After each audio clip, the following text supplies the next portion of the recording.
again. Today we'll talk about reduction and fire, which is under the chapter 3, under the Spanish rule, social, spatial, and spiritual redefinition.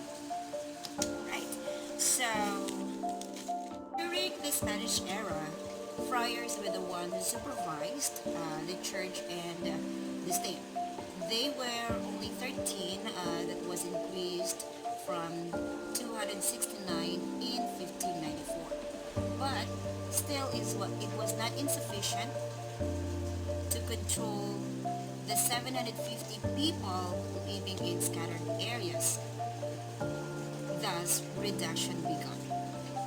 They divided the people into cabeceras, or the district or the capitals, poblations or towns, barangays for barrios and villages, and sitios for hamlets. The goal for reduction is to put the people all together into one Christian community rather than other religious groups, and to accurately count as well as the collection of monetary contribution or the money to be given to the church for spiritual responsibility. The friars built a church where they stayed, and they built a wall called Intramuros, where all the Christians lived inside the area while the non-Christians lived outside the wall with other communities. Luzon and Visayas had a structure of authority too. First was passing the need to mobilize labor and collect tribute, which is a major source of revenue for the early colonial state. Second was the shortage of civilian officials. So to resolve the problem, King Philip granted encomiendas, who were responsible to collect tribute and draft labor from among inhabitants of defined geographic areas. Later on, because of the rivalry of the friars and the encomiendas, the friars began to report abusive collectors of tribute. And then from there, the barangays that has no or has a small income paid the tribute income. Now, from the small Muslim community of 2,000, it became 40,000 inhabitants. The Spanish quarter of Manila metamorphosed or nagbagong anyo from the kanya inipa, or the bamboo and the palm thatch, into a carefully planned and walled city intramuros of substantial stone, brick, and tile buildings. Even in wealth, from international commerce made possible the infrastructural improvements and architectural embellishments of the Spanish Quarter. During those times, Manila was visited by foreign immigrants and seamen, but the two groups, Chinese and Japanese, remained in the country. The Japanese, who reached 3,000 by 1620, lived immediately southeast of Intramuros for several decades and maintained their unique culture. By far, the largest alien consisted of the Chinese, who through their bodies and labors as traders, sailors, and artisans, made possible the galleon trade. From 40%, the Chinese population grew to more than 20,000 people by 1600, and despite continuing racial conflict and periodic massacre, fluctuated between 5,000 to 30,000 individuals throughout the 17th century.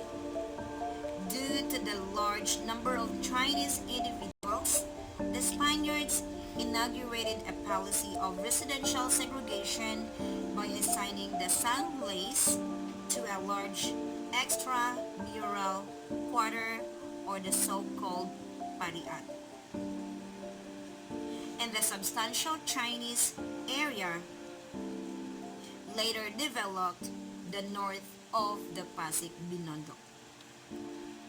Through the countless informal relationships and religiously sanctioned marriages between Sangley immigrants and Filipinas, Binondo in time became the home of large community of Christianized and Hispanized Chinese mestizos, or the so-called offspring of Indo-Chinese unions.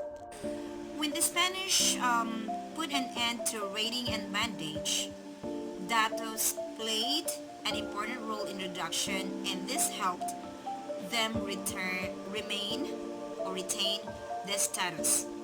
It was the people of the dato, rather, who was given a position in the new state called Gobernadorcillo, or the Little Gobernador, or a lower ranked cabeza de barangay, or the village head, constituting a new class called Principalia.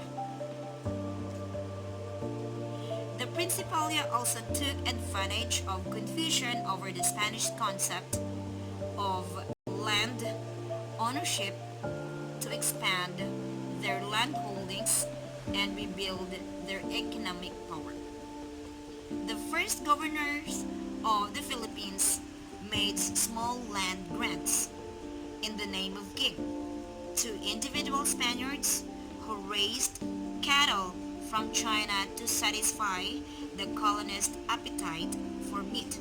Eventually, this hacienda, or the landed estates, would be devoted to agricultural production, but they need to enlarge them. Despite the emergencies of Datu class as Principalia under the Spanish rule, the basis of their status was quite altered until the Bailan rather, and Catalonan exist. Such women had earned respect, authority, and their livelihood by conducting public ceremonies, making diwata and anito, treating the sick, and attending woman in childbirth. On the arrival of Magellan, the friar pursued the destruction. The parish priest encouraged them to destroy the ritual instruments that would lead to depowering, dishonoring, and defiling the religion of the ancestors. The friars rooted and humiliated and were punished and exiled the Bailan, not only to discredit and eliminate competitors, but also to reorder gender relations to conform to historic Catholic norms. New models of females and males were being taught. For women, their model entailed greater modesty and humility, celibacy outside of marriage, and fidelity within, and subordination to male authority, which was for their husband, priest, and God. Yes, that's all for today, and I hope you have enjoyed and you have learned from our reporting. This has been Jeralie L. Martorillas from Broadcom first year, section 3 of Open University. Thank you so much for watching, and be safe and have a wonderful day.